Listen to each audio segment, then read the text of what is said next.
Right, so Rachel Reeves, or Rachel from Accounts as her nickname now is, following her colouring in outside of the lines on her CV, is coming for your pension pots, it seems. And in a show of just how determined she is to get her hands on private pension cash to gamble with in the name of creating growth, she's even managed to roll Keir Starmer's favourite pastime of imposing council candidates he likes by seizing control of a very successful Labour council which oversees an enormous private pension fund, and ensuring that any Labour councillors on said council resistant to her theft of it, let's call it, would end up deselected ahead of next May's local elections. Reeves is embarking on a nationwide seizure of pension funds to roll all together into what is being referred to as a pension megafund for her to speculate with in whatever infrastructure and investments she deems worthwhile putting that cash into, your pension money, for her to potentially lose if she opts for high stakes, high return or bust strategies. And this attack on a successful pension fund run by a Labour council shows how detached from Labour itself their leadership now is, when even local councillors are seen as opponents to them, doing what they damn well please. Right, so Rachel from Accounts is coming for our nest eggs rather than taxing the rich to raise much needed revenue. Everything and anything is on the table before that which would raise the most money, and do so immediately as it would. But they can hardly go after their owners and their donors these days, can they? Fundamentally, Rachel Reeves refuses to invest in anything. Stuff that would generate growth, like more money in our wage packets, putting more money in our pockets to spend on the high street, making money work as we do when we go and spend it, generating economic growth as that does, job creation, profits made, taxes paid, etc., etc. She won't do any of that.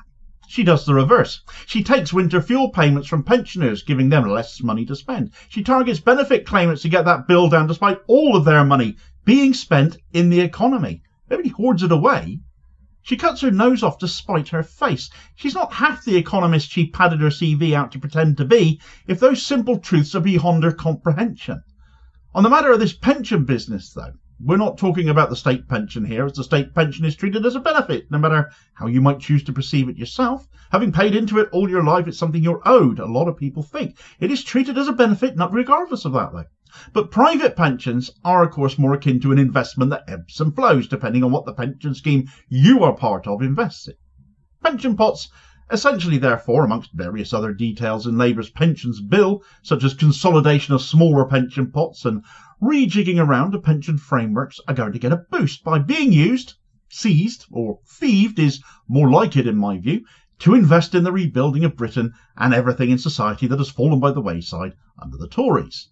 That will generate a great return, if successful. Big if. But as always seems to be the case with this penny-pinching Chancellor of ours, it relies on the private sector to deliver, and instead of risking government money, which can always cover the fallout if things go bad, because they can always print more money, it'll be your pension savings that go down instead if matters go south, if her investments are poor ones. She hardly inspires confidence, does she? Now, there are a multitude of different things that this could be invested in to deliver the growth that Starmer and Reeves are obsessed with. But is that the sort of thing that will be invested in at the end of the day? Even if most of it does, and the government gets a good economic boost, not everything may work out depending on how risky Labour's investment choices end up being. And if your pension was invested in that, you might not see the benefit others do, and pension returns all of a sudden become akin to a bit of a lottery depending on what your bit was invested in. Labour estimates an overall increased return in pension pots averaging around £11,000. That's their selling point. So that's a decent hike if they're right, though. But it's an if. It's a big if that this pays off. And frankly, the claim is crystal ball gazing at the end of the day. They cannot predict how things will go. The choice to use our pensions, an estimated £100 billion of it, instead of government money, or making the super rich cough up a bit, means ordinary working class people are taking all of the risk of Labour's spending plans. We have no say in it, not the government, and that should terrify people. Equally terrifying is Reeves' determination to get her hands on this cash, which brings me to her and Starmer's attack on one of their own councils, who have been running a very, very successful pension investment fund in her drive to get hold of enough cash to do what she wants with. Now, Reeves, his plan is to take all the multiple private pension pots he can, amalgamate them all together into this big super pension pot, the megafund as it's being called in the media. And as part of her plan to get the cash held by Tameside Metropolitan Borough Council in Greater Manchester, this has necessitated the takeover of the council by the Starmer regime. Labour's extremely pro-Starmer National Executive Committee have seized complete control of Tameside, and any Labour councillors there resistant to Reeves's plans and the seizure of their pension pot, well, they might be being set up for deselection. Now, the pot Tameside manage is worth about £30 billion. It's a massive wedge of the cash Reeves is after, roughly a third of it, because it has been so successful. It generates a large surplus. It's been so successful that other Manchester councils have opted in, so that Tameside now manage what is called the Greater Manchester Pension Fund, because they manage the private pensions for the whole city region now. But now Rachel from Accounts wants it. And being Labour run, the NEC have seized control of this council now. Democracy clean out of the window, as unelected Labour figures from down south take over, and with precious investment on the horizon by Labour in infrastructure outside of the south east, so much of this cash may be invested in plans that don't even benefit the area the cash is being taken from. That is theft, surely. Having a Labour council pretty much means the party machine can take over whenever it feels like it. That's a particularly toxic message to send out just months ahead of local elections, that Labour does not stand for democracy. Your democratic choice is a real gamble if you choose to tick the box next to the Labour candidate.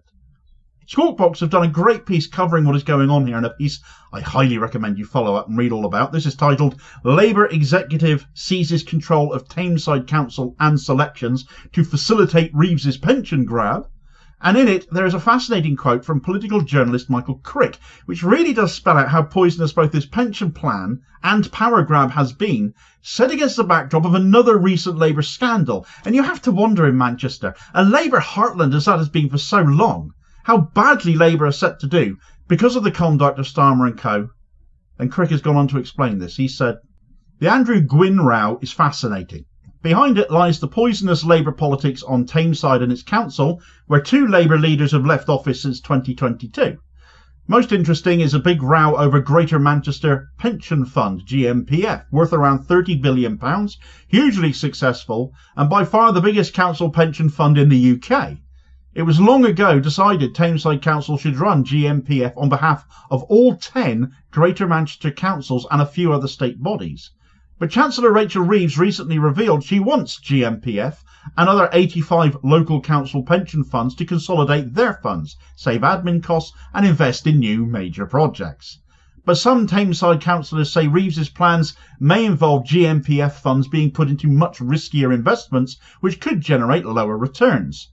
The anti-Reeves dissidents argue the sole responsibility of GMPF, run by Tameside Council, is to council staff and former staff in the GMPF scheme and to local council taxpayers.